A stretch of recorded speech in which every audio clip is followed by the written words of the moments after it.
it's cookie time! Cookies for Easter. I just love, Easter's one of my favorite holidays. I like doing I guess because I like pastel colors, and so I usually go with the pastels for Easter. So anyway, we've got some great cookie cutters here. Let's just show you this. We're going to do this little lamb up here. So here's the cutter and then the shape after it's baked. Then we've just got a nice large size egg. And most of these are the copper cutters except for this one right here, which is the carrot. That's just the regular tin. Couldn't find one in copper, but I really like that one anyway. Up here we've got the chick hatchie. Okay, and then we've got a nice big huge bunny head.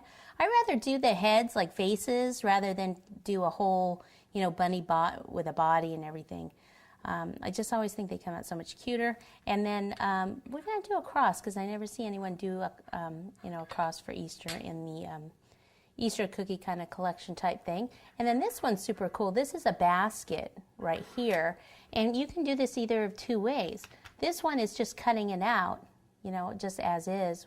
And then this one, I decided to go ahead and cut out the part that would be the handle.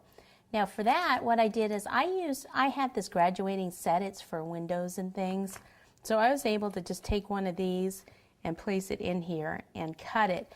Okay, other things you're going to need a good cookie recipe. We're going to give you the one that I always use here because it doesn't spread a lot.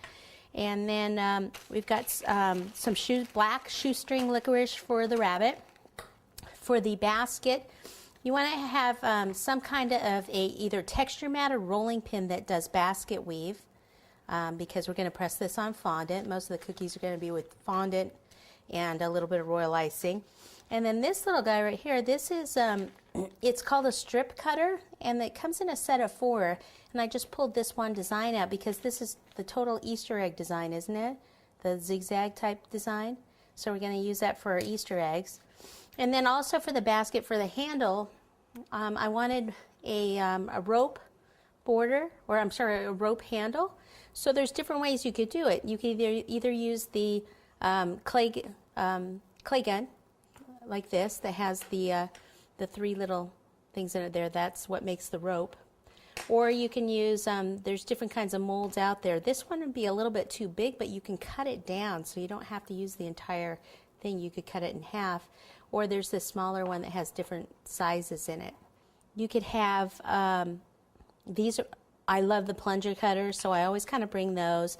Then I have some little ones, like I've got this little set of tulips. Now, I don't even know where I got these. I just pick up little things wherever I am and then just kind of have them. This is actually a calyx cutter for roses, a calyx. And what it does is it actually will we could do kind of a handmade little daffodil, which I'll show you later.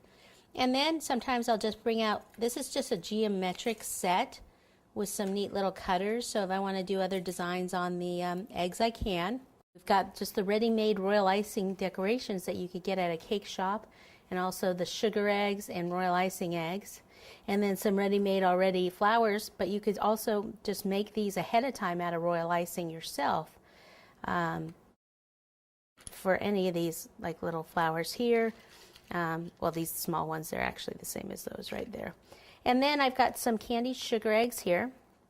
And then maybe some sugar pearls in the blues, the pinks, and some whites.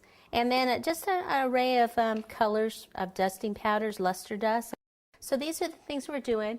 I just want to start with showing you, we're not actually baking the cookies because most of you have already, you know how to bake your cookies. But I'll go over it a little bit. So let me just move some of this stuff aside and get my rolling pins out, and then we can go over the recipe and how I prepare the cookies to bake.